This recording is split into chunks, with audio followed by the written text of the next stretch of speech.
विश्वनाथ भगवान की जय, महाकालेश्वर भगवान की जय, ओंकारेश्वर भगवान की जय, कुबेरेश्वर महादेव की जय।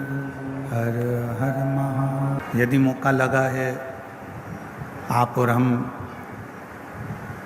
शिव महापुराण के पंडाल में अगर विराजमान हैं, भगवान शिव की कथा में बैठे हुए हैं, शिव कथा को यदि आप और हम श्रवण कर रहे हैं, भगवान शंकर की कथा को यदि आप और हम सुन रहे हैं, भगवान कथा को धारण कर रहे हैं,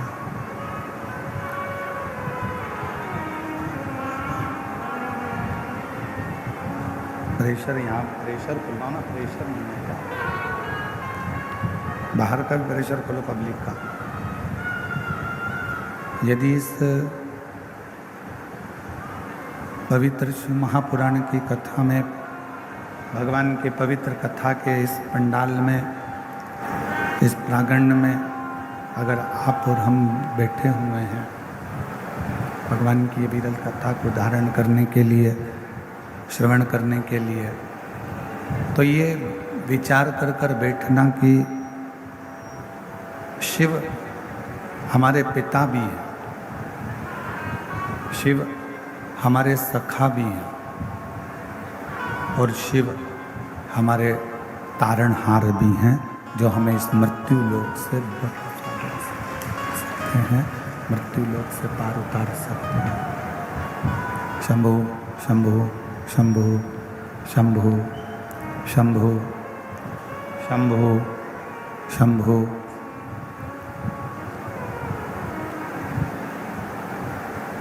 सतयुग से लेकर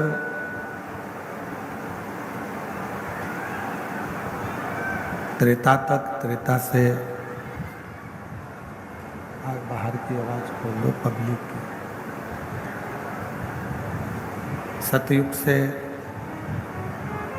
त्रेता तक और त्रेता से द्वापर तक और द्वापर से कलयुग तक का। बाहर की आवाज खोलो ना जाके।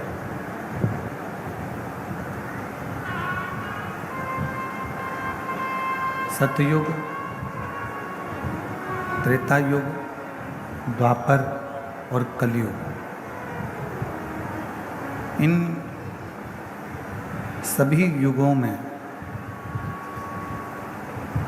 यदि प्रेम के भाव को कोई प्रकट करने वाला,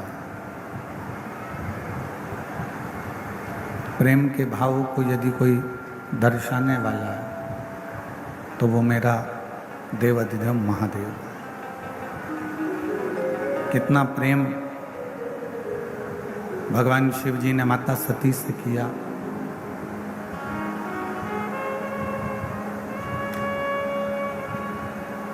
माँ जगतजननी माता सती से कितना प्रेम किया कि माँ सती अपने शरीर को जलाकर भस्म कर दी। माता सती अपने शरीर को जब भस्म कर देती हैं जलाकर, तो भगवान शिव सती के शरीर को अपने कंधे पर डालकर तांडव रच देते हैं।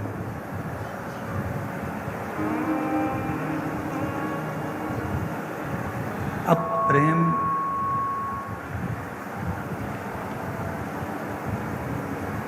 शिव का सती के प्रति है और उतना ही प्रेम माता सती का, उतना ही प्रेम माता सती का शिव जी के प्रति, भगवान शंकर के प्रति। कौन स्त्री, कौन नारी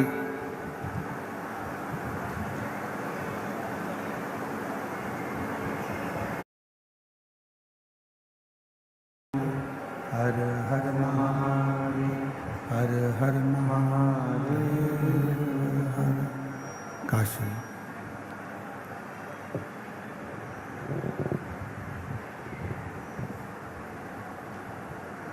विश्वनाथ, ओगरदानी, त्रिकालदर्शी, कैलाशी, अविनाशी, भगवान शिव, जिनकी पुनीत पावन पवित्र शिव महापुराण की कथा संपूर्ण विश्व के कल्याण हेतु बाबा देवाधिदेव महादेव की करुणा, कृपा, उनकी उदारता से छत्तीसगढ़ के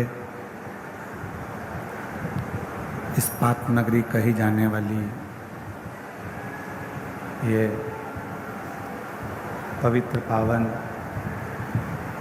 भिलाई नगर, जहाँ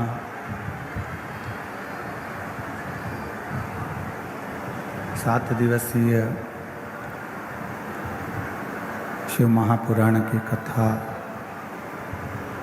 बाबा देवाधिदेव महादेव की कृपा से, उनकी करुणा, उनकी उदारता से चल रही है। कथा के मुख्य यजमान श्री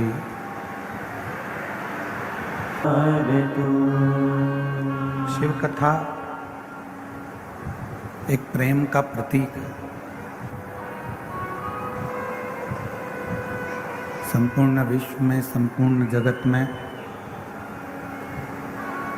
संपूर्ण ब्रह्मांड में अगर सतयुग से लेकर त्रेता युग तक, त्रेता युग से द्वापर युग तक और द्वापर से कलयुग तक प्रेम का यदि कहीं वर्णन आता है तो भगवान शंकर का नाम प्रथम नंबर पर आता है। भगवान शिव का नाम प्रथम गिनती में, प्रथम नंबर पर भगवान शिव का वर्णन आता है। और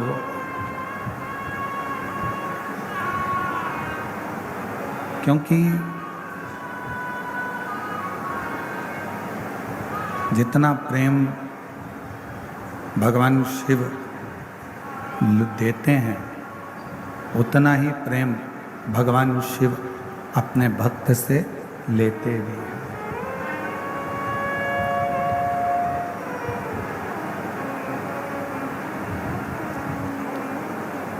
आज दोस्ती के लिए एक दिन बना दिया गया, फ्रेंडशिप डे।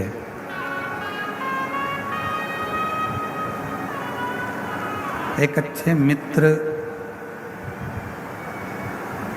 आपके चरित्र का निर्माण भी करता है और अच्छे मित्र का भी निर्माण। कौन सी स्त्री होगी जिसके आवाज खुलवाओ, ग्राउंड की आवाज नहीं खुली हुई है? कौन स्त्री ऐसी होंगी जो अपने पति का सम्मान नहीं हुआ, पति का आदर नहीं हुआ, पति का सत्कार नहीं हुआ और अपने पिता के घर में अपने प्राणों को त्याग देती है?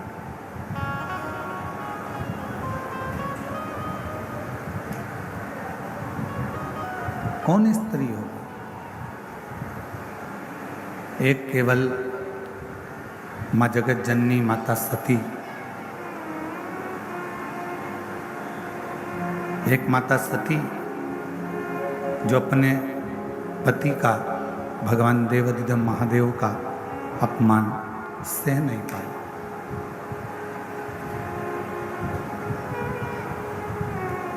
और प्रेम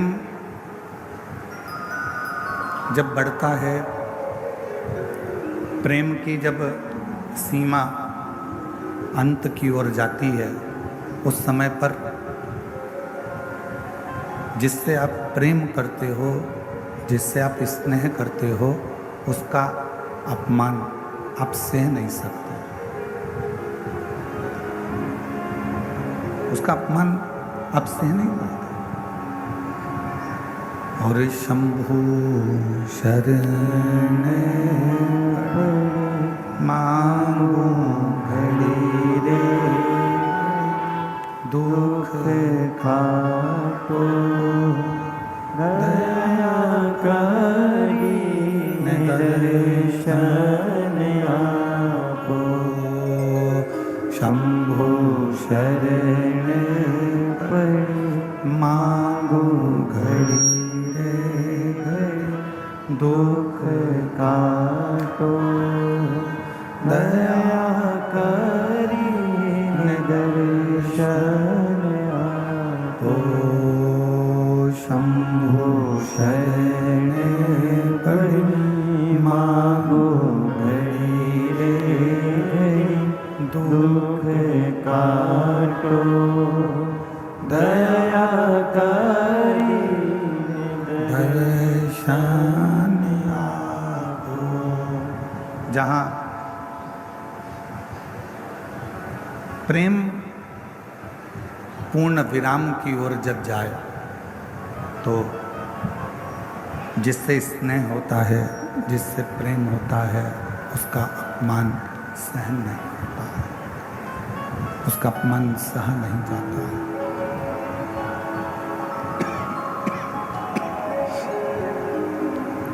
उस अपमान को हम सह नहीं सकते। कितना सुंदर एक प्रसंग है कि जबरदस्ती किसी को मंदिर नहीं ले जाया जा सकता।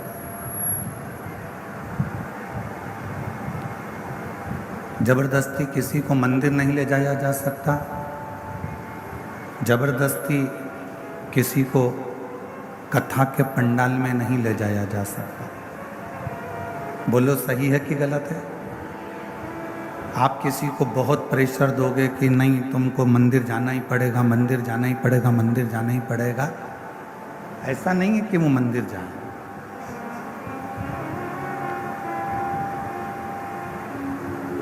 जबरदस्ती किसी को मंदिर नहीं ले जाया जा सकता। जबरदस्ती किसी को कथा के पंडाल तक नहीं ले जाया जा सकता। जबरदस्ती किसी को कथा नहीं सुनाया जा सकता। ये काम जबरदस्ती के नहीं है। और प्रेम, स्नेह, ये भी जबरदस्ती नहीं हो सकता। ना कथा के पंडाल में आप किसी को आप कितना भी प्रयास कर लो, आप अपने पति को कहा तुम्हें कथा में चलना ही पड़ेगा, चलना ही पड़ेगा, चलना ही पड़ेगा, आखिरी में मालूम पड़ा उस बात के पीछे विवाद हो गया। पति ने पत्नी से कहा कि तुम्हें कथा में चलना ही पड़ेगा, चलना ही पड़ेगा, उतने में विवाद खड़ा हो गया। इस वक्त देश के हर कोने, हर अखबार में आ रही है एक ही बड़ी खबर, विवाद खड़ा हो।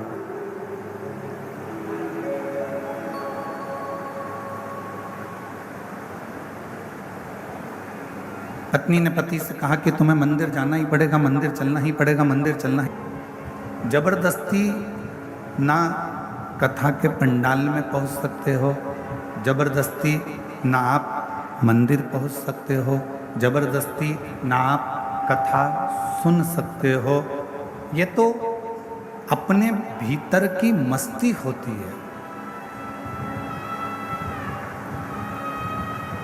ये तो अपने भीतर का एक आनंद होता है, अपने भीतर की एक अलमस्ती होती है।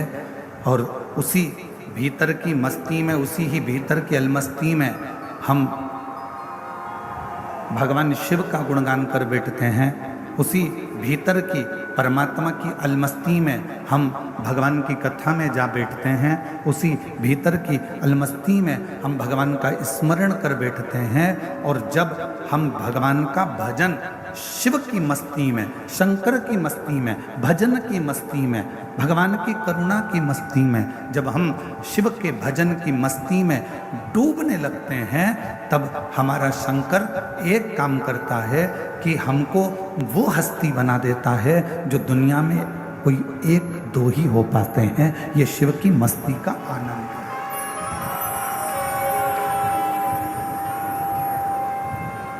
ये भगवान शंकर की अविरल मस्ती का आनंद है।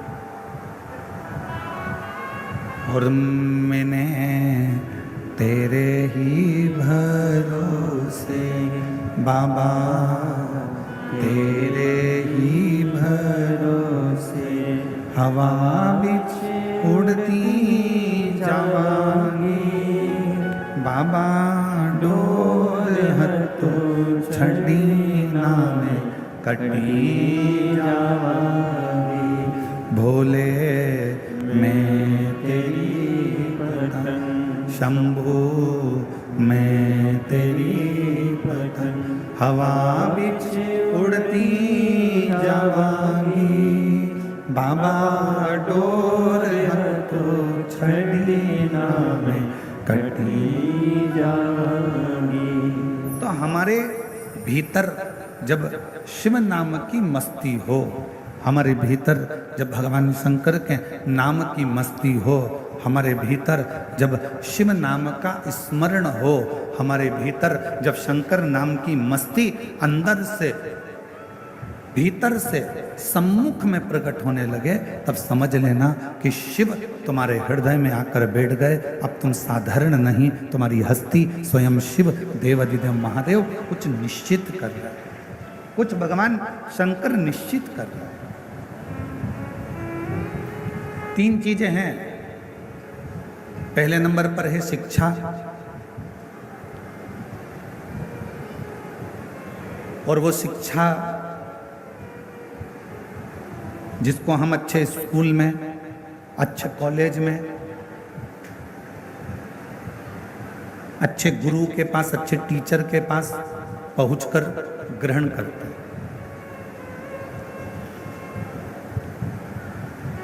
और वो शिक्षा हमको जीने का तरीका सिखाती है। वो शिक्षा आपको एक अच्छी कुर्सी तक भी पहुंचा सकती है, वो शिक्षा आपको एक अच्छे पद तक पहुंचा सकती है। फिर दूसरे नंबर पर है धन, पैसा। पैसा आपको गाड़ी भी दिला सकता है, बंगला भी दिला सकता है, जमीन भी दिला सकता है, आपको प्रतिष्ठित भी बना सकता है, वैभवपति भी बना सकता है। और तीसरे नंबर पर है संस्कार। शिक्षा, धन और संस्कार। संस्कार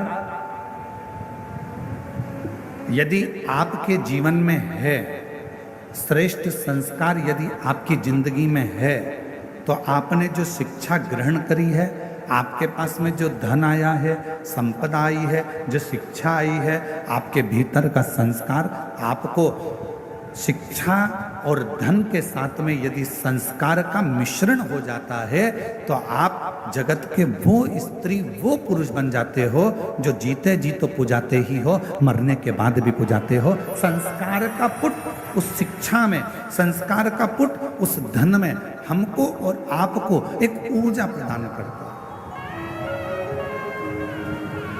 एक बल प्रदान करता है।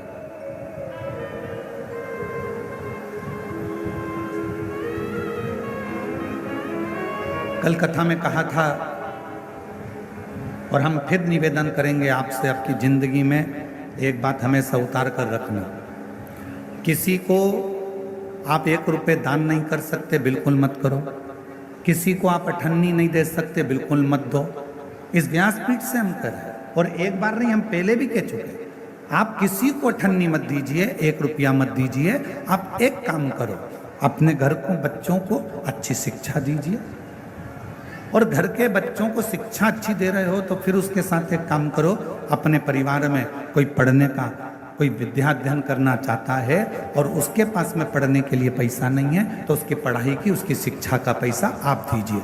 और अगर घर में भी अगर बच्चे अच्छे पढ़ रहे हैं और पैसा है, तो पड़ोस में देखो कि कोई शिक्षा अध्ययन करने वाला हो और उसके पास धन नहीं है, तो उसकी शिक्षा का खर्चा आप उठाइए।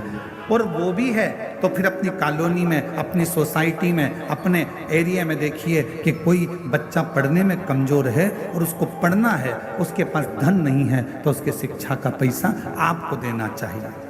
एक शिक्षा और एक चिकित्सा,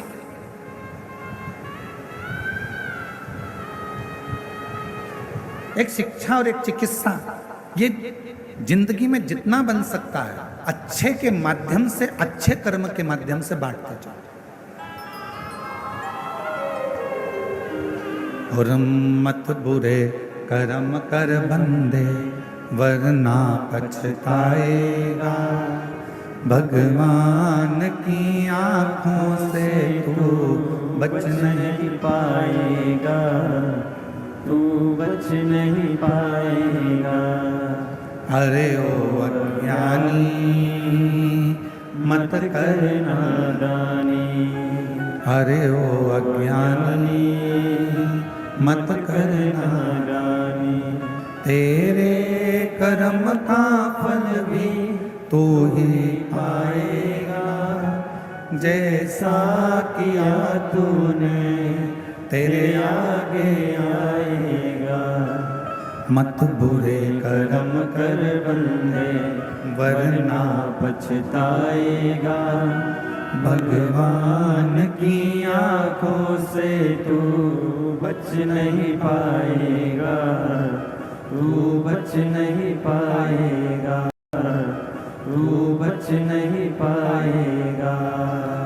अरे ओ अज्ञानी मत करना नादानी। अरे ओ अज्ञानी मत कर नादानी। हमारे बीच में छत्तीसगढ़ शासन के श्री डीजीपी साहब श्री अरुण देव गौतम जी यहाँ पर विराजमान हैं। एक बार जोरदार ताली बजाकर उनका स्वागत वंदन। मैं चाहूँगा व्यासपीठ के पास में आप आएँ और पोथी पूजन करें। छत्तीसगढ़ शासन के डीजीपी साहब श्री अरुण देव गौतम जी, एक बार जोरदार ताली बजाकर उनका स्वागत वंदन। एक उच्च पद पर होने के बाद भी आपके संस्कार, उच्च पद पर होने के बाद भी एक माता पिता के जो संस्कार हैं वो बच्चों में झलकते हैं। और माननीय डीजीपी साहब के इस पंडाल में आना और शिव कथा में पहुंचना, ये माता पिता के संस्कारों की ही परिभाषा है। एक बार जोरदार ताली बजाकर उनको स्वागत वंदन अभिनंदन।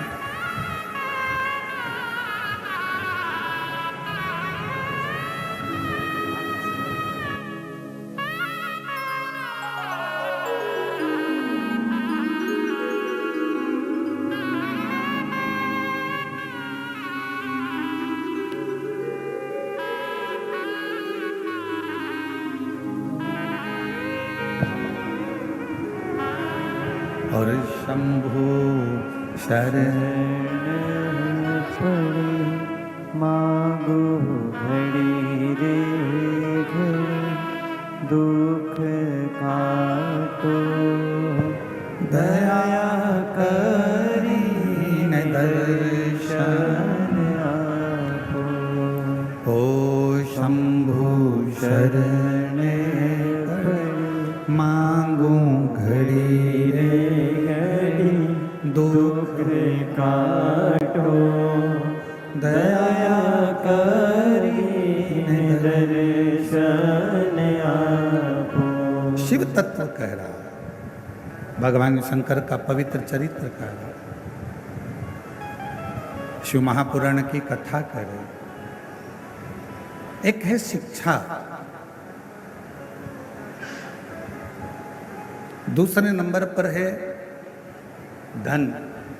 दोनों आ भी जाए, शिक्षा भी आ जाए और धन भी आ जाए, पर यदि शिव महापुराण की कथा कहती है यदि संस्कार ना आए तो वो शिक्षा और वो धन किसी काम का। संस्कार के बिना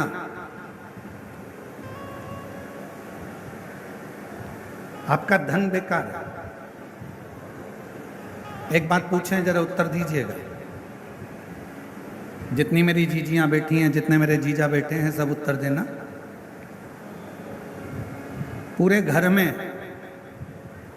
जितने कमरे हैं, तुम्हारे घर के अंदर जितने रूम हैं, जितने कमरे हैं, उन कमरों में, उन रूम में सबसे अच्छा रूम, सबसे भरा हुआ रूम, जिस रूम में सबसे ज़्यादा आनंद आपको आता है रुकने में, बैठने में, बोलने में, वो रूम अगर होगा तो आपके घर की माँ का, आपके पिता का रूम होगा, जिसमें थोड़ी देर बैठोगे तो आनंद की अनुभूति होगी। अपने माता पिता का रूम, अपने माता पिता का कक्ष, अपने माता पिता का रूम। दिन भर की थकान हो, दिन भर की तकलीफ हो, थकान हो, कष्ट हो बहुत ज़्यादा, आप थोड़ी देर अपनी माता के कमरे में, अपने माँ के कक्ष में, थोड़ी देर अपने पिता के कक्ष में जो घर के बुजुर्ग हैं उनके पास में 2 मिनट 2 क्षण 5-10 मिनट जाकर बैठ जाइए, और आप जब वहां पर जाकर बैठेंगे तो शिव महापुराण की कथा कहती है आपको ऐसा लगेगा कि मेरे सिर पर किसी बुजुर्ग का हाथ है, मेरे सिर पर कोई बड़ा बैठा हुआ है और मैं इस कार्य को कर सकता।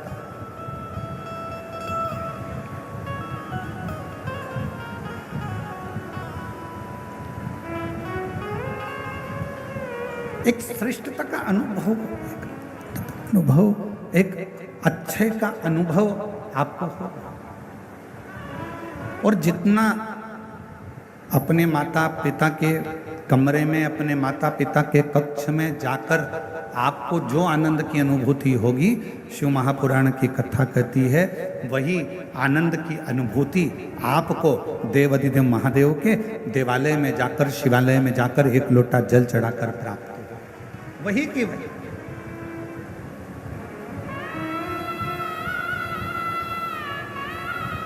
और शिव महापुराण की कथा कहती है, भगवान शंकर का चरित्र कहता है कि एक शिवजी ने माता सती से प्रेम किया, माता सती ने शंकर भगवान से प्रेम किया।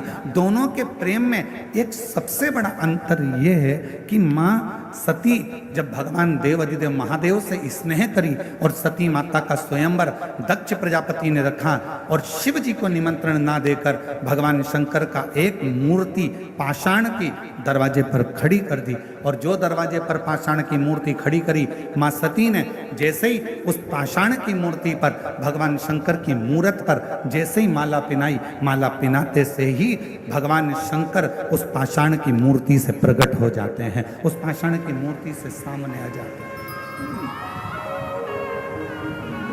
अब प्रेम कितना प्रकट हो, प्रेम की कितनी परिभाषा हो, प्रेम की कितनी आनंदता हो, कितनी आनंद। शिव महापुराण की कथा कहती है यदि आप भगवान देवाधिदेव महादेव से स्नेह करते हो, प्रेम करते हो, शिव को अपना पिता मान लेते हो, भगवान शंकर को अपना एक आनंदमय भाव मान लेते हो, और शिव जी के मंदिर में जाकर आप जब एक लोटा जल समर्पित करते हो, शंकर भगवान से अपने मन की बात कहते हो, शिव जी को अपने हृदय की बात जब श्रवण कराते हो, दुनिया की दृष्टि में हो सकता है कि वो पाषाण हो, दुनिया की दृष्टि में हो सकता है कि वो पत्थर का शिवलिंग हो, दुनिया की दृष्टि में हो सकता है कि वो एक पाषाण हो सकता है, दुनिया की दृष्टि में केवल एक पत्थर का एक मूर्ति हो सकती है, शिवलिंग हो सकता है, पर शिव महापुराण की कथा कहती है जब आप दिल से, प्रेम से, स्नेह से एक लोटा जल शिव को समर्पित करते हो और अपने मन की बात कहते हो, उस समय पर शिव पाषाण के नहीं रहते, पत्थर के नहीं रहते, मेरा वो घड़दानी आपकी बात सुनने के लिए आपके सम्मुख में हाला हजूर विराजमान हो जाते।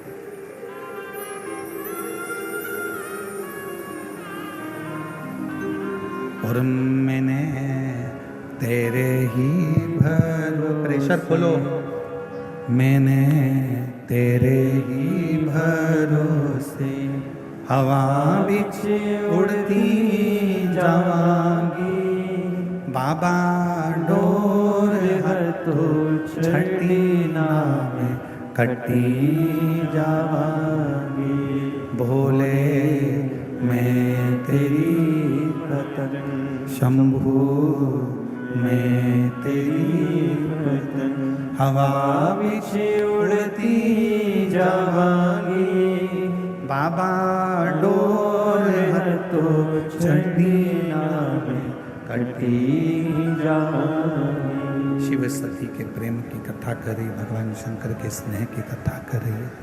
शंकर भगवान माँ सती से जो प्रेम करते हैं, सती माता भगवान शिव से जो प्रेम करती हैं, ये कथा को वर्णन कर रहे हैं। सती और शिव का ये पवित्र प्रसंग कह रहे, पवित्र प्रसंग।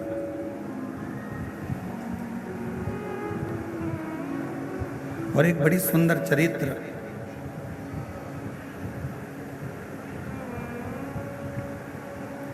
शिव महापुराण की कथा कहती है, जिसको दुनिया ने त्याग दिया,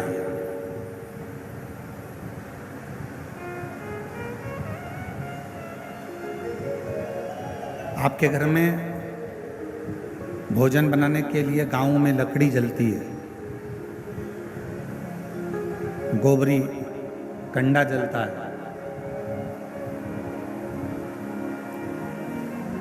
और उसकी राख तैयार हो जाती है। उस राख को क्या करते हो? अलमारी में संभाल के रखते हो क्या? जम के तो बोलो। राख तो शिव जी ने अपने शरीर पर धारण कर लिया। जो सर्प मंथन के समय पर निकला, जो सर्प मंथन के समय पर प्रयोग में लिया गया, प्रयोग में उस सर्प को लिया गया, उसका शरीर पूरा की पूरा घिस गया था, बीच बीच में वो शरीर पूरा रक्त से सराबोर हो गया था। वो सर्प अमृत देवताओं ने ले लिया